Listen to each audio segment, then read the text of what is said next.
সুখ ও আনন্দের ধারায় ছোট সংসার হোক পরিবার পরিকল্পনায় জনস্বার্থে সেন্সেশন। সরাসরি টেলিফোনে সফল গল্প স্মরণে প্রিয় তারকার সাথে তারকা কথনে তারকা কথনে। শুভ দুপুর প্রিয় দর্শক, সকলকে শুভেচ্ছা, সাদর আমন্ত্রণ। চ্যানেল আর পর্দায় দেখছেন নিয়মিত আয়োজন আপনাদের প্রিয় অনুষ্ঠান তারকা কথন। দর্শক, তারকা কথনে আলোচনা হয় অনেক কাজ নিয়ে, অনেক শিল্পীদের জীবনী নিয়ে এবং থাকে অনেক আনন্দ উৎসবের আয়োজনও। প্রিয় দর্শক, আজ কথা হবে একটি চলচ্চিত্র নিয়ে। যখন বড় পর্দায় আমরা একটা চলচ্চিত্র দেখি তখন সবশেষে বড় করে একটা সমাপ্ত লেখা আসে। সে সমাপ্ত অনেক প্রশ্নের উত্তর আমাদেরকে দিয়ে দেয় এবং অনেকখানি আনন্দের ছটা, কিছু সময় হয়তো কিছুটা বিরহ ছড়িয়ে দেয়। আবার কিছু সমাপ্ত কিন্তু আছে যে সমাপ্ত আমাদের মাঝে অনেকগুলো প্রশ্নের উত্তরের সমীকরণ রেখে যায়। কেউ আমরা নিজের মতো সেই উত্তরটা মেলানোর চেষ্টা করি, কেউ মেলাতে পারি না, তাকে তার মতোই ছেড়ে দিই। আবার অনেক আগ্রহী দর্শক শ্রোতা রয়েছেন যারা সে উত্তর খুঁজতে বারবার হলমুখী হন কিংবা চলচ্চিত্র বা নির্মাণ বা গল্পটি বারবার দেখার চেষ্টা করেন। দর্শক, আজ তেমন একটি গল্পের কথা আপনাদের সাথে আমরা ভাগাভাগি করব, যে গল্পটি এখন পর্যন্ত অনেক দর্শকের হৃদয়ে জায়গা করে নিয়েছেন ভিন্ন ভিন্নভাবে। অনেকে তো আসলে উত্তর খুঁজে বেড়াচ্ছেন, অনেকে বলছেন তারা উত্তরটা খুঁজে পাননি। আজকে সেই গল্পের উত্তরটা কেমন হতে পারে, গল্পের নির্মাণের পেছনের গল্পটা কেমন ছিল সেটি জানার চেষ্টা করব। এই উদ্দেশ্যে দুজন বিশেষ মানুষ রয়েছেন গল্পটির সাথে যারা সরাসরি দারুণভাবে সম্পৃক্ত। আমাদের সাথে রয়েছেন গল্পের নির্মাতা মেজবাহুর রহমান সুমন এবং আমাদের সাথে রয়েছেন অভিনেত্রী নাজিফা তুসি। শুভেচ্ছা দুজনকে। কেমন আছেন? এই তো আছি ঠিকঠাক। আচ্ছা, একটা সিনেমার এবং অনেকগুলো প্রশ্ন রেখে আমি শুরু করেছি ইন্ট্রোটা। মেজবাহুর রহমান সুমনের কাছে আমার শুরুর প্রশ্ন হচ্ছে, যখন আপনাকে কেউ কোনো প্রশ্ন জিজ্ঞাসা করে আপনি সেটার উত্তর কি সরাসরি দেন নাকি একটু ঘুরিয়ে দেন? না, সেটা হচ্ছে প্রশ্নটা কেমন সেটার উপর নির্ভর করবে। প্রশ্নটা যদি ঘুরিয়ে দেওয়ার হয় তাহলে ঘুরিয়ে দিব। আচ্ছা, আর প্রশ্নটা যদি সরাসরি হয়, দিতে ইচ্ছা করে তাহলে সরাসরি দিব। ভালো লাগে কোনভাবে উত্তরটা দিতে? দুভাবেই। আচ্ছা, ঘুরিয়ে দিলে জীবনটা তো আসলে একরকম না, জীবনটা নানা রকম। সো প্রশ্ন আর উত্তরটা কখনো একরকম হওয়ার কথা না লাইফের। তাহলে মেজবাহুর রহমান সুমনের চিন্তা কি আসলে সোজাভাবে চলে নাকি একটু এঁকে বেঁকে চলে? এবং ভাবনার যে একটু এঁকে বেঁকে বৈচিত্র্যটা, এই বৈচিত্র্যটার পেছনের কারণটা আসলে কি কি মনে হয়? না, বৈচিত্র্য না, এইভাবে ভাবি আমি। বৈচিত্র্য তো অন্যভাবে, মানে আমার এরকম করে ভাবতেই ভালো লাগে মনে হয়। এটা বৈচিত্র্য না, এক একটা মানুষ আমার কাছে মনে হয় এক এক রকমভাবে ভাবে। এটাই মানুষ হিসাবে এক একজন মানুষকে আলাদা করা যায়। আমার মনে হয় যে আমি যখন কোনো কিছু ভাবতে চাই, আমি আমার মতো করে ভাবতে চাই। ওইটা যদি কারো কাছে এটা বৈচিত্র্যময় মনে হয় তাহলে সেটা বৈচিত্র্যময়, বাট আমি তো ভাবার সময় মনে করি যে আমি এটাই ভাবছি। সুখ ও আনন্দের ধারায় ছোট সংসার হোক পরিবার পরিকল্পনায় জনস্বার্থে সেন্সেশন। ওকে, একই প্রশ্ন আমি আসলে তুষির কাছেও জিজ্ঞাসা করতে চাই, যে জীবনের ভাবনাটা কেমন ভাবে চলে? খুব বেশি রহস্যময় ভাবে চলে নাকি সিম্পল? না, ওই যে ওরকমই জীবনটা তো আসলে সবকিছু তো একটা পরিবর্তনশীল মানে বিষয় থাকে। মানে আপনার অনুভূতিরও পরিবর্তন হয়। আপনি এখন যদি ভালো অনুভব করেন, কিছুক্ষণ পর দেখা যাচ্ছে যে আপনার ভালো লাগছে না। সেরকমই, মানে এটা কখনো কনস্ট্যান্ট একই রকম না, এটা চেঞ্জ হয় সবকিছু। আচ্ছা, এবার আসি রোহিত প্রসঙ্গে। আর রোহিত দেখার পর এখন পর্যন্ত অনেক ফিডব্যাক আমরা এই মুহূর্তে পেয়েছি দর্শকদের কাছ থেকে। অনেকে নিজেদের মতো করে ব্যাখ্যা করেছেন চলচ্চিত্রটির, অনেকে আসলে ব্যাখ্যা করতে পারেননি, এই জন্য তারা বলছেন তারা বোঝেননি, বোঝানোর মতো আসলে চলচ্চিত্রে কিছু ছিল না। যদি আমি তার পরিচালকের কাছে জিজ্ঞাসা করি, সে আসলে রোহিত চলচ্চিত্রে কি বোঝাতে চেয়েছে, কি বলবেন? না, যেটা বোঝাতে চেয়েছি সেটা চলচ্চিত্রের ভেতরে আছে আমি মনে করি। বোঝা মানে বুঝতে চাচ্ছেন না কিংবা বুঝতে পারছেন না এরকম বিষয় আমার কাছে মনে হয় না। মানুষের যেটা হয় যে একটা অভ্যস্ততার মধ্যে আমরা গল্প দেখি কিংবা সিনেমা দেখি, ওইটা একটা শুরু মধ্যম শেষ থাকে এবং আমরা ওইভাবেই সিনেমা দেখতে পছন্দ করি। আমার প্রথম ছবি যখন বের হয়েছিল হাওয়া, ওটাও কিন্তু মানুষজন এই ধরনের কথা বলেছিল যে হাওয়ার এন্ডিংটা একটু ওপেন কিংবা কি বলা হলো। তো ওইটা হয় কি যে এটা আমার এক্সপ্রেশন, আমি এরকম করে গল্প বলতে পছন্দ করি। আমার কাছে মনে হয় যে মানুষ যেভাবে অভ্যস্ত সেভাবে আমি তাকে গল্পটা শোনাতে চাই না। মানুষ সিনেমা হল থেকে বের হয়ে তার মতো করে ছবিটা একটু ভাবতে পারুক, কিংবা ভেবে নিক, কিংবা এটার আরও অনেকগুলো ভাবনার জায়গা আছে। আমরা এই পৃথিবীতে বসবাস করছি, আমরা জীবনকে শুধু একভাবে দেখলে তো জীবনটা সুন্দর না, জীবনটা নানাভাবে দেখলে জীবনটা সুন্দর। সো সিনেমা আমার কাছে মনে হয় যে একটা লাইফ, সো এটাকে নানাভাবে দেখতে পারলে এটা বিউটিফুল। সো আমি দর্শকের কাছে ওইরকম করেই গল্পটা এক্সপ্লেন করতে চেয়েছি। দর্শক আগে হল থেকে বের হয়ে যখন ফিডব্যাক দিতেন তার আগে বলতেন যে চলচ্চিত্র ভালো লেগেছে, অনেকে বলতেন ভালো লাগেনি, ভালো হয়নি, কিন্তু এখন অধিকাংশ দর্শক বের হয়ে বলছেন বুঝি নাই। এই বুঝি নাই কনসেপ্টটা মনে হয় যখন সুমন চলচ্চিত্র নির্মাণ শুরু করেছে সেখান থেকে আসলে বুঝি নাই কনসেপ্টটা অনেক বেশি আসছে। এই যে বুঝি নাই কনসেপ্টের সহজ উত্তর যদি আপনাকে দিতে বলা হয় তাহলে দর্শকদেরকে কিভাবে সিনেমা দেখতে আপনি অনুপ্রাণিত করবেন যাতে তারা বুঝতে পারে? একটা হচ্ছে ভালো লাগছে আর একটা হচ্ছে ভালো লাগে না, এর মাঝখানে যেটা আছে সেটা হচ্ছে অস্বস্তি। অস্বস্তিও কিন্তু একটা অনুভূতি। হ্যাঁ, আপনার ভালো অনুভূতি হচ্ছে আর একটা হচ্ছে খারাপ অনুভূতি হচ্ছে, আর মাঝখানে যদি কোনো অনুভূতির কথা বলি আপনি কি বলতে পারবেন? অস্বস্তি। আমি অস্বস্তি তৈরি করতে চাই। আমরা একটু নাজিফা তোশির কাছে জানতে চাই, সাধুর বউ হয়ে ওঠার পেছনে বিহাইন্ড দ্য সিন একটা গল্প আপনি আপনার প্রোফাইল থেকে শেয়ার করেছিলেন এবং সেটা দারুণভাবে আলোচিত হয়েছে এবং প্রশংসিত হয়েছে। সাধুর বউ চলচ্চিত্রে নিজের ওই চরিত্রটাকে আসলে ফুটিয়ে তোলার জন্য আপনার যে প্রয়াসটা ছিল এটা সম্পর্কে আমাদের সকলেরই জানা, নতুন করে সেখানে আমি আর যেতে চাই না। কিন্তু এই আমি জানতে চাই যে এই চরিত্রটা প্লে করার পর বা সব কাজ শেষে যখন আপনি আপনার স্বাভাবিক জীবনে ফিরে এসেছেন তখন সাধুর বউ কতটুকু আপনার জীবনে প্রভাব ফেলেছে বা এখনও কি সেই প্রভাবটা আছে কিনা? আচ্ছা, তো কীরকম থেকে যায় কোনো চরিত্র যদি আপনি ওই চরিত্রটা ভালোবাসেন, অনেক দিন সময় নিয়ে চরিত্রটা জার্নি করতে চান, সেক্ষেত্রে চরিত্র সহজে চলে যায় না, এক্সিস্ট করে। গুলতিও এখন আমার মধ্যে এক্সিস্ট করে, এটা চলে যায় না, আমার যায় না, অন্যদেরটা আমি জানি না। বাট মানে হয় কি, ধরেন এটা যখন আমি সাধুর বউর জন্য তুষি জীবন থেকে একটা ছুটি নিয়েছি বা একটু ডিস্ট্রাকশন চেয়েছিলাম, তখন সাধুর বউকে আমি খুঁজছি বা পাগলিকে খুঁজছিলাম। ওইটা যত সময় ধরে না একটা হতে তো সময় লাগে, আমি তো জানি না, এটা একটা ন্যাচারাল প্রসেসেই হয়েছে। সো যে কোনো চরিত্র যখন আমি শেষ করি, এটার সাথে কোনো এরকম না যেটা ন্যাচারালভাবে যখন আবার এই জীবনের মানুষের সাথে বা তুষির জীবনের যে কাজগুলো সে যখন রেগুলার ইন্টারাকশন করছে তখন আস্তে আস্তে ওই চরিত্রটা আবার চলে যেতে থাকে। কিন্তু সেটা এরকম না, এটা ডিপেন্ড করে, মানে আমি যদি আবার মানে একটু ফাঁকা সময় বেশি থাকে তখন ওই চরিত্রের প্রভাব বেশি থাকে, আর যদি দেখা যায় যে অন্য কোনো কাজ সামনে থাকে তখন ওইটা আবার ওই সাইকোলজি চেঞ্জ হতে থাকে। সেটা ডিপেন্ড করে এক এক কাজের প্রস্তুতি অনুযায়ী। বাট সাধু পাগলি যেটা, ওটা তো একটা আমার তো ট্রান্সফরমেশন হয়েছিল এক ধরনের, সো ওটা আবার রিকভার করতেও সময় লেগেছে। সো এটা হ্যাঁ বেশ ইউ আর স্টিল রিকভারিং। আমি কখন কোনটা আমি আসলে এখন নিজেই কনফিউজড। ঠিক আছে, আমরা এই গল্পের ফ্লোতে আসলে থাকবো এই মুহূর্তে, যেহেতু রোহিত নিয়ে কথা হচ্ছে। আর রোহিতের ট্রেলারের ছোট্ট একটু অংশ আমরা দর্শকদের দেখে আনতে চাই। চলুন প্রিয় দর্শক। আমি কি গন্ধম খাইছি? তোমার মনে কি হচ্ছে? গন্ধম তুমি খেয়েছো? এই কাজটা তো দেখ, তুই আমার ধরতে চাস কেন? হ্যাঁ,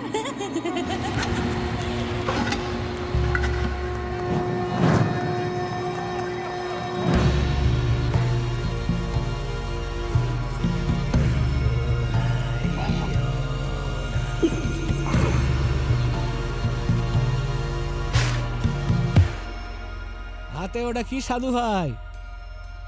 তাল নাকি? তালের মধ্যে কি খুঁজছো ভাই?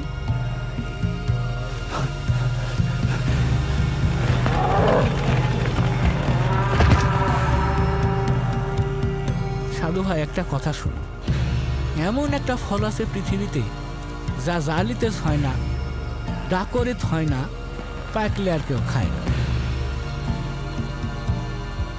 এমন একটা ফল, সেই ফলটাই গন্ধম। তোর নাম কি? না হ্যাঁ, সাধুর বা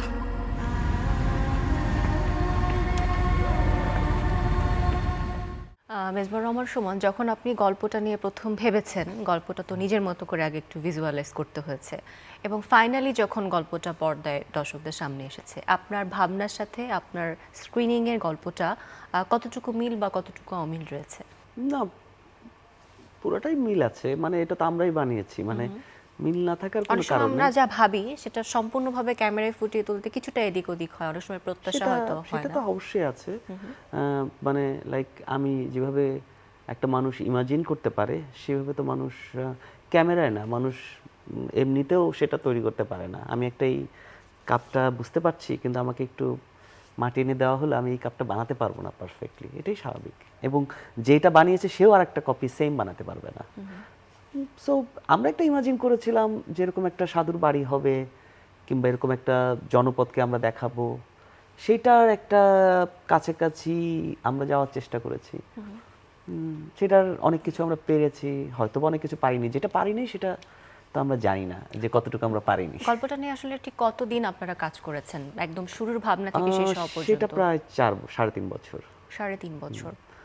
3.5 বছর স্ক্রিপ্ট রাইটিং থেকে শুরু করে ফাইনালি প্রোডাকশন, মানে শুটিং শেষ পর্যন্ত। কিন্তু পোস্ট তো চলেছে 2 বছর। ওইভাবে চিন্তা করলে অনেক বছর, 5 বছর 5.5 বছর, কিন্তু সেটা না, 3 বছর 3.5 বছর আমরা এটা নিয়ে কাজ করেছিলাম। 1 বছর ধরে আমরা ওই যেহেতু রোদ একটা বাড়িকে কেন্দ্র করে গল্প, সাধু এবং পাগলির যে বাড়িটা, সো ওই বাড়িটা আমাদের মেইন লোকেশন। ওই বাড়িটাকে কেন্দ্র করে যে আশপাশের জনপদ, সেটা আসলে এই বাড়ির আশপাশেই। সেটা এমন না যে শুটিংয়ের জন্য আমরা বহু দূরে যেতে হয়েছে। আমরা ম্যাক্সিমাম ওয়াকিং ডিস্টেন্সের, মানে 10 মিনিট 15 মিনিট 20 মিনিটের মধ্যেই আমরা আশপাশে শ্যুট করেছি, মানে ওই গ্রামের ভেতরেই একটা গ্রাম। ওই বাড়িটা আমাদের বানাতে এবং শ্যুট করতে 1 বছর লেগেছে। মানে আমরা 8-9 মাস 10 মাস ধরে বাড়িটা বানিয়েছি, আর 2 মাস ধরে আমরা শ্যুট করেছি। সো এটা হচ্ছে। আচ্ছা, একটা গল্পের সাফল্যের পেছনে অনেক কিছু কাজ করে, কিন্তু মূলত বলা হয় যে যারা মূল চরিত্রে অভিনয় করছেন তারা মূল আকর্ষণ হিসেবে আসলে দর্শকদের সামনে ধরা দেয়। এই সিনেমার যে মূল আকর্ষণ সাধু এবং সাধুর বউ, তাদের চরিত্রায়নের ক্ষেত্রে বা তাদের কাস্টিংয়ের ক্ষেত্রে মেজবাহ রহমান সুমনের প্রথম পছন্দ কি তুষি ছিল? না, প্রথম দ্বিতীয় পছন্দর বিষয় না। বিষয়টা হচ্ছে তুষি তো আমার আগের ছবিটা করেছিল হাওয়া। সো আমরা আসলে এই ক্যারেক্টারটা, সাধু এবং পাগলি ক্যারেক্টারটা আমরা ভাবতেছিলাম, এবং সত্যিকার অর্থে আমরা অনেককে লুক টেস্টও করেছিলাম। সাধুরও অনেক, মানে কয়েকজনকে আমরা লুক টেস্ট করেছিলাম, তুষিকেও লুক টেস্ট করেছিলাম। আমরা একটা টাইমে এসে এটা বুঝতে পেরেছি এটা আসলে সাধুর বউ তুষির সাথে করতে হবে এবং সাধু নূরের সাথে করতে হবে। এটা ওই সময় ঠিক করে দেয়। এটা হাওয়ার ক্ষেত্রেও ছিল, মানে আমার ফিকশনে যেটা হয়, আমি খুঁজতে থাকি, একটা টাইম এটা ফিক্সড করে দেয়, মানে ওই জার্নিটাই ফিক্স করে দেয় এটা কে কাজ করবে। সো এটাই। তুষির কাছে জানতে চাই যে এই চরিত্রের জন্য যখন নিজেকে তৈরি করছিলেন, সেই সময়ের কথা যখন এখন মনে আসে, কোন সময়টাকে আপনি মিস করেন সব থেকে বেশি? পুরো সময়টাই আমি যখন ওই লোকেশনে থাকতাম গ্রামবাসীর সাথে, একদম মনে আছে যেদিন আমি প্রথম ওই লোকেশনটা দেখতে গিয়েছিলাম, ওই দিন প্রথম আমি গিয়ে স্পেসে গেলে হয় কি, অ্যাক্টরদের অনেক কিছু পরিষ্কার হয়, চরিত্রের সব কিছুই, মানে ক্লাস, ও কোথেকে বিলং করে, এক্সিস্টেন্স, পুরো অনেক কিছু পাওয়া যায়। বলা হয় যে স্পেসে গেলে এবং পোশাক পরলে চরিত্রের অনেকখানি আপনি হয়ে উঠতে পারেন, অনেক হেল্প করে। তো আমি যখন প্রথম গিয়েছিলাম তখন ওইখানে আমি প্রথম গিয়ে আমি বুঝতে পেরেছি আমি অনেক দূরে আছি চরিত্র থেকে, এবং আমার বন্ধুরা যারা আমাদের টিমমেট বলছিল কাট আউট লাগছে তোমাকে দেখতে, মানে ওখানে আশেপাশে যে গ্রামবাসী মহিলারা বা ছিলেন ওদের সাথেই আমি দাঁড়ানো ছিলাম, কিন্তু আমাকে আলাদা লাগছিল, একটা আরবান মেয়ে। সো ওই দিন থেকে একদম শুটিং শেষ হওয়া পর্যন্ত, শুটিং তো অল্প সময়, তার অনেক দিন থেকে আমি ওখানে থাকতাম, মানে আমরা আসা যাওয়া করতাম। সো ওই মোমেন্টটা, মানে আমার কাছে সবচেয়ে অ্যাক্টর হিসেবে মজা লাগে সিনেমার প্রসেসটা, শুটিং না শুধু, প্রি প্রোডাকশন, যেভাবে একটা স্ক্রিপ্ট ফার্স্ট ড্রাফট থেকে একদম লাস্ট ড্রাফট পর্যন্ত ডেভেলপড হয়। সো তারপরে যে পুরো টিমরা একসাথে কাজটা করেন, প্রতিটা কাস্ট ক্যারেক্টার হয়ে যাচ্ছে, এই প্রসেসটা আমি খুব এনজয় করি অ্যাজ অ্যান অ্যাক্টর। আমার শুটিংয়ের থেকেও বেশি ওটা ভালো লাগে। সো আমি যখন অফ স্ক্রিনগুলো আমি বেশি আমার পছন্দ, মানে যখন ক্যামেরা মানে শ্যুট হয় না, ওই যে সময়টা আমরা পার করতাম, ওই সময়টা আমার সুন্দর লাগে বেশি, ওইটা বেশি মনে পড়ে। কারণ আর এই জার্নিটা তো খুবই এক্সট্রিম ছিল, কারণ একদমই আমরা চরিত্র একদম হয়েও মানে চেয়েছিলাম আর কি ওরকম বিহেভিয়ার, মানে এটা কাজের জন্য, ওটা এনজয় করছিলাম ওই সময়টা। সো ওই সময়টা এখন যখন দেখি স্ক্রিনে, তখন আবার আগের ছবি দেখি, তখন তখন অনেক ওই যে পুরাতন স্মৃতি মনে পড়ে। কয়েকদিন আগে আমরা আমাদের যাদের সাথে শ্যুট করলাম সিলেটে, তাদেরকে সিনেমাটা দেখালাম। তো ওদের সাথে যখন বসে ওরা সিনেমা দেখছিল, আমি ওদের মানে ওদের কথা শুনছি, ওরা কীভাবে, ওরা প্রথম হলে গিয়ে সিনেমাটা দেখে। তো দেখার সময় তারা যে প্রতিটা সিনে তাদেরকে দেখা যাচ্ছে, বা তারা কোনো একটা কাজ করেছে, ধরেন একটা গাছ লাগিয়েছে, ও বলতেছে আমি এই গাছটা লাগাইছি, আরেকজন বলছে না আমি এই মাটিটা আমি এখানে সার দিছি, মানে এই যে অনুভূতিগুলো না, তখন আমার এই পুরাতন এই আগের ওই সময়টা মনে পড়ে, এবং হ্যাঁ এটা মিস করি। ওকে, কুলসুমকে মিস করেন? হ্যাঁ হ্যাঁ অবশ্যই। আমি এখনো কোনো ছাগল বা কোথাও গেলে কোনো ছাগল দেখলে বা কেউ যদি কথা না আসে, আমি কুলসুম বলে সম্বোধন করি, এই কুলসুম তুমি শুনতেছো না কেন কথা। কালকেও এরকম হলো একটা জায়গায়, তো ওখানে আমরা শ্যুট করছিলাম, বড় বড় দুটো ছাগল শটের মাঝখানে চলে আসছে। আমি বলছি কুলসুম এখন আসা যাবে না, আমি শটটা শেষ করি তারপর আসো। সেটা এগুলো মজা। আচ্ছা, কুলসুমের সাথে বন্ধুত্ব তৈরি হওয়া নিশ্চয়ই এত সহজ ছিল না। বন্ধুত্ব তৈরি হতে মানে স্ট্রাগল কি ছিল আর আনন্দের বিষয় কি ছিল? স্ট্রাগল, হ্যাঁ আমার হচ্ছে আমি পশু পাখি ভালোবাসি, বাট আমার টাচে প্রবলেম, মানে খুব কাছে গেলে আমি মানে ভালোবাসি কিন্তু আমার সংস্পর্শে একটু ভয় লাগে। তো এই চরিত্রের জন্য আমার তো শুধু পশু পাখির সাথে ভালোবাসতে হবে, কারণ পাগলি তো পশু পাখির সাথে কমিউনিকেট করে, মাছের সাথে কথা বলে। শুরুর দিকে একটু ভয় হচ্ছিল, ভয় পাচ্ছিলাম, কারণ অনেক ছোট ভেড়া বা ছাগল বেশিক্ষণ থাকে না, ওরা ছোটাছুটি করে পড়ে যায়, আর বড় মহিষ বা গরু ওইটা আবার আমি ভয় পাই। সো এই ভয়, এটা আসলে ওই জায়গায় থাকতে থাকতে আস্তে আস্তে আস্তে আস্তে এটা ভয়টা কমে জীবনে তো গেছে। সবারই আমাদের অনেক অনেক বিষয়ে ভয় থাকে, ফোবিয়া থাকে। এই ভয়গুলো কাটিয়ে ওঠার টেকনিকটা কি তুষি বলবেন? কারণ তুষি প্রতিনিয়ত নিজেকে ভাঙছেন এবং ভয়কে কাটিয়ে না, উঠছেন। ভাঙা ভাঙা জানি না, আমি গড়ছি ভাঙা করা যায় না। আমি আমি ব্যক্তি জীবনে অনেক লেজি। আমাকে কোনো চরিত্রের জন্য যদি কিছু বলেন, আপনি ওভাবে আমাকে করায় নিতে পারবেন কোনো কিছু। জীবনে আমার মাও আমি বাসার কাজ টাজ করতে চাই না। আম্মু বলে তোর এখন এই ক্যারেক্টার, মানে ধরেন সাপোজ আমি একটা চরিত্র করছি যে বাসার কাজ টাজ করবে, তা আম্মু বলে তুমি এখন এই চরিত্র করতেছো, তাহলে তুমি প্রতিদিন তোমার বাসাটা গুছাবা বা এটা সেইটাই। মানে আমি যেহেতু অভিনয় ভালোবাসি, অভিনয় বলতে কি আমার আসলে অনেক পার্সপেক্টিভ থেকে জীবনটাকে দেখতে মনে হয় আনন্দ হয়, জীবনকে এক এক ডাইমেনশন থেকে হয়তো বা আমি দেখতে চাই। হ্যাঁ, অভিনয় বা কোনো চরিত্রের প্রয়োজনে আমি সবকিছু করতে রাজি, ওভাবে আর কি করতে পারি। হ্যাঁ, ওকে, সিনেমার অনেকগুলো স্ক্রিনিং হয়েছে এবং অনেক নামি দামি মানুষ, পূর্ব স্বনামধন্য ব্যক্তিত্বরা এসেছেন, তারাও তাদের ফিডব্যাক দিয়েছেন। মেজবাহুর রহমান সুমন, কার ফিডব্যাক এখন পর্যন্ত নিজের হৃদয়ে গেঁথে আছে? অনেকগুলো আছে আমি জানি, বাট দু একজনের কথা যদি বলেন। না, অনেকেই তো দেখলো, এখন খুব স্পেসিফিক বলতে গেলে খুব ডিফিকাল্ট শোনাবে আর কি। মানে মামুনুর রশিদ স্যার উনি বলেছেন, ফেরদৌসী মজুমদার উনি এসেছিলেন, ওনাকে দেখে আমি খুবই অবাক হয়েছি, কারণ ওনাকে তো আমি বেসিক্যালি অনেক দিন পরে দেখেছি, এবং উনি সিনেমাটা দেখে আমাকে কিছু কথা বলছে আলাদা করে। আমি এটা বলতে চাই না, মানে বেশি বেশি বেশি শোনায়, যে কারণে আমি কেন ওনার বেশিটা কথাগুলো শোনাতে এত দ্বিধা কেন?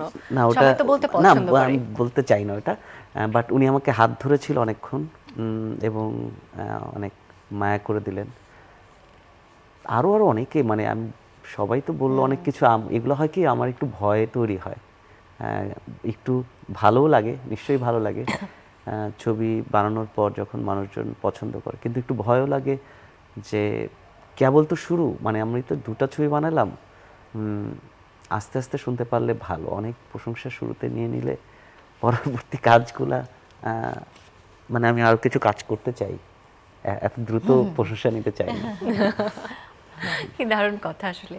মেজবাহুর রহমান সুমন খুব আসলে ধীরস্থিরভাবে কথা বলেও খুব দারুণ কিছু অনুভূতি আসলে ভাগ করে নেন, যে বোঝা যায় না যে কথা ডিপ মিনিংটা আসলে অন্যরকম। আমি টুসির কাছে জিজ্ঞাসা করতে চাই যে একটা ভিডিও অনেক বেশি ভাইরাল হয়েছে যে আপনি রুমিন ফারহানার পাশে বসে আছেন এবং তিনি কিছু একটা বলছিলেন, বারবার বলছিলেন, অডিওটা মিউটেড ছিল, আমরা শুনতে পাইনি। একটু জানতে চাই রুমিন ফারহানা তখন কি বলছিলেন?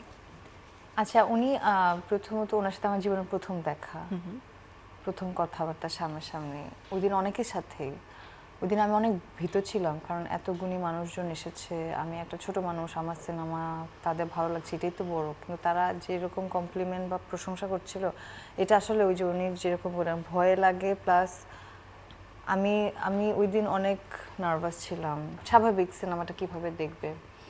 তো উনি প্রথমে সিনেমাটা দেখে উনি এত ইমোশনাল হয়ে গেলেন, এবং আমি তখন চাচ্ছিলাম যে ওনাকে একটু মানে বেটার ফিল করাতে। সো উনি তখন আসলে আমাকে বলছিলেন ওনার আসলে আমার চরিত্রের সাথে উনি ওনার নিজের জীবনের মিল খুঁজে পেয়েছেন, যার কারণে উনি যখন দেখছিলেন তখন উনি ওনার আবেগ বা ইমোশনকে কোনোভাবেই ওটাকে কন্ট্রোল করতে পারছিলেন না। তা আমি ওনাকে বারবার আমি ওনাকে শান্ত বা ওনাকে বলার চেষ্টা করছি যে আমাদের প্রত্যেকটা মেয়ের জীবনে একটা পাগলি এটা মনে হয় রোদের সাথে প্রত্যেকবারই আমি কোনো না কোনো হ্যাঁ। মানুষকে, আমাদের গেস্ট কিংবা কাউকে পেয়েছি। আমরা যখন দেখেছি ওখানে উনি অনেক ইমোশনালি ব্যাপারটা ইয়ে করছিলেন, যেটা মানে ওইটা ঠিক হয় কি কোনো একটা কাজ কিংবা কোনো একটা ইমোশন কখনো কখনো কাউকে অনেক বেশি টাচ করে ফেলে। কেউ হয়তো অনুধাবন করতে পারে, আবার কেউ হয়তো এটা এত গভীর থেকে ফিল করে তখন ওটা সে নিজেকেও ম্যানেজ করতে পারে না। আই থিঙ্ক ওইটা ওরকম একটা সিচুয়েশন। সো ওরকম একটা মুহূর্ত আর কি, যেখানে আমাকে এই কথাটা অনেকেই বলেছে যে পাগলি সাথে মোস্টলি ফিমেল অনেকেই বলেছেন যে ওনাকে নিজেকে দেখতে পাচ্ছেন পাগলির মধ্যে। সো এটা তো আসলে একটা সুন্দর। তো ওই জায়গা থেকে যখন রুবিন আপা ইমোশনাল হলেন এবং আমাকে তার খুব পার্সোনাল কথা বলছিলেন, সেটা আর কি তখন আর কি আমরা ওই আবেগটা শেয়ার করছিলাম। আর নিজের শিল্পী জীবনের এই ফেজটাকে আসলে কেমন লাগছে? মানে আনন্দ দিচ্ছে নাকি ওই যে মেজবাহুর রহমান সুমনের মতো যে একটু ভয়ও তৈরি করছে? প্রত্যাশা, মানুষের প্রত্যাশা এবং আমি ভালোবাসার আসলে জায়গাটা। ব্লেসড। আমি অল্প সময়ে আমার যে বয়স, যে সময় ধরে আমি কাজ করছি, আমার জীবনে আমি অনেক কিছু মানে গুরুত্বপূর্ণ চরিত্র করতে পেরেছি আমার প্রিয় নির্মাতাদের সাথে। এটার জন্য আমি নিজেকে অবশ্যই ভাগ্যবান মনে করি। আমি যতটা না আমার যোগ্যতা তার থেকে বেশি আমি মনে হয় পেয়ে গেছি অলরেডি। বাট আমি চাই যে মানে এখনই যে ওরকম প্রশ্ন বলে আমাকে এটার শেষ না, আমি অনেক দূর যেতে চাই আর্ট লাইফ নিয়ে, অভিনয় করতে চাই। আমি আসলে চাই কি যে এরকমই থাকুক, মানে আমি যে আমার প্রিয় নির্মাতাদের সাথে কাজ করতে পারছি এবং তারা আমাকে সুন্দর চরিত্র অফার করছে বা উপহার দিচ্ছে, এটা না অনেক সুন্দর আমার কাছে, আমি এটাতেই খুশি। আমি চাই এটা আমি আরো এক্সপ্লোর করতে।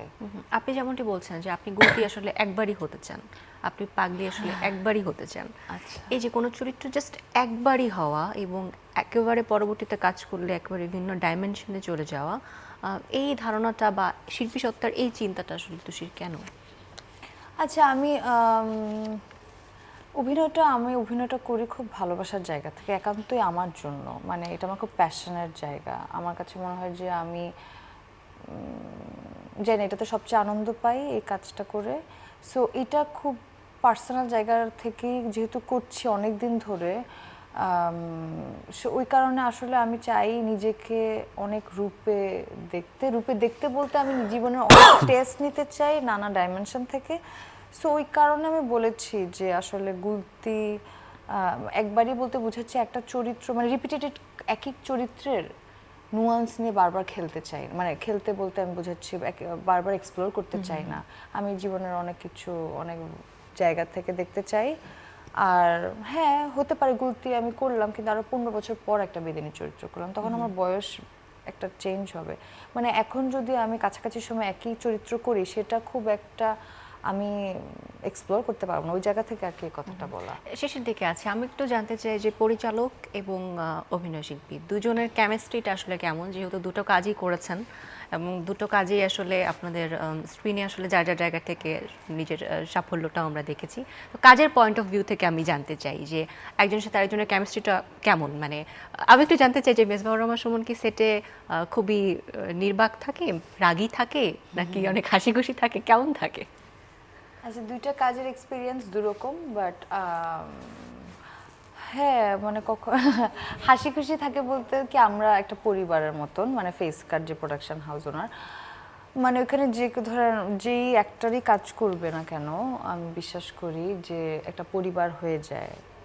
ওটা কাজ মনে হয় না, মনে হয় যে বাসায় রান্না করছি, খাচ্ছি, গল্প করতেছি, গান গাচ্ছি, এরকম একটা এনভায়রনমেন্ট হয়।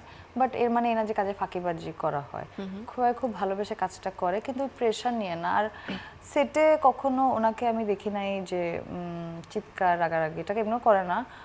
আর ওটা প্রয়োজন হয় না, কারণ তার আগে অনেক একটা সুন্দর জার্নি তৈরি হয়। তো আমরা তো ওইটা আসলে শুটিংটা খুবই অন্যরকম হয়, মানে শুটিংয়ে কোনো কিছু গাইড করা বা এগুলো হয় নাই আর কি, আমি দেখি নাই। আর আপনি কি বলবেন যে সেটে আসলে তুষিকে ম্যানেজ করা কতটা সহজ? না, ওই সেম। কারণ হচ্ছে আমরা তুষি হাওয়াতে একরকম, কারণ তুষি হাওয়াতে হাওয়াতে তুষি নিজেকে খুঁজছিল, কারণ অভিনয়ের শুরু বলবো ওই টাইমটা যে ও অভিনয় করতে চায়। সো ওই সময় তুষি অনেক বেশি মানে কি বলবো, মানে খুব সিরিয়াস থাকতো যে সিনটা কেমন হচ্ছে না হচ্ছে ওইটার ব্যাপারে। রোদে ব্যাপারটা ডিফারেন্ট। রোদে তুষি আসলে ওইটাতে খুবই একেবারেই ওর নজর ছিল না যে কি শ্যুট হচ্ছে, এটা নিয়ে তুষি কখনোই জানতে চায় নাই। 3-4 দিন পরে হয়তো বলতো যে আচ্ছা ওই যে পাহাড়ের উপরে যে সিনটা করলাম ওটা কেমন হয়েছিল, তা আমরা বললাম যে ভালো হয়েছে, এসে ওকে নাইস।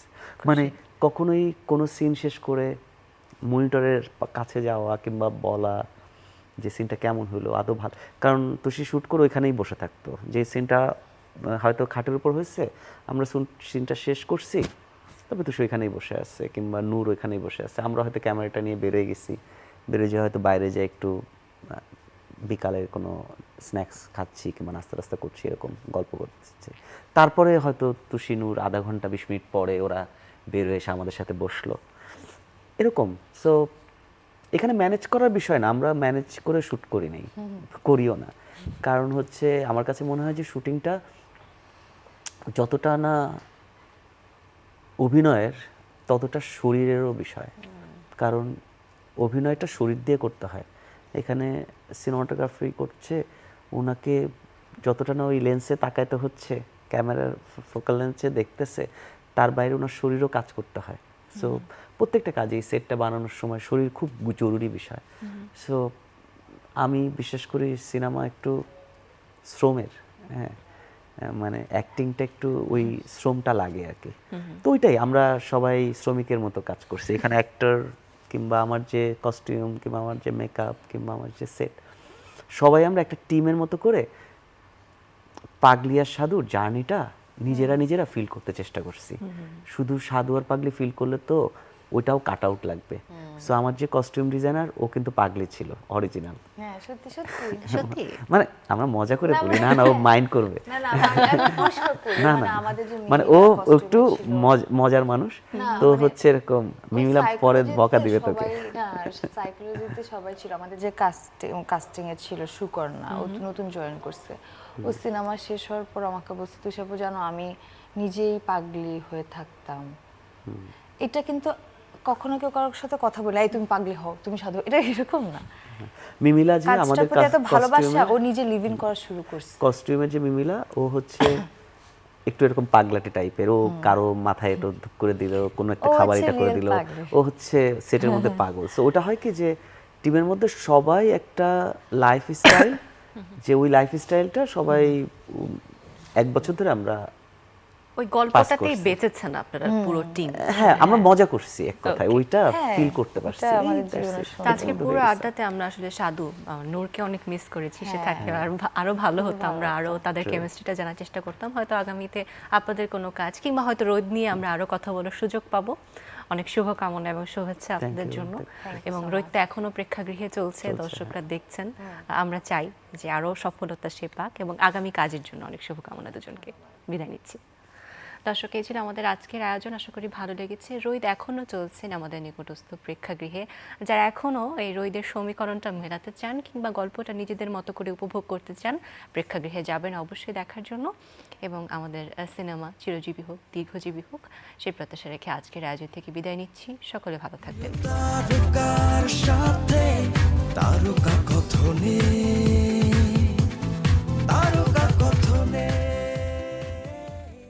সুখ ও আনন্দের ধারায় ছোট সংসার হোক পরিবার পরিকল্পনায় জনস্বার্থে সেন্সেশন।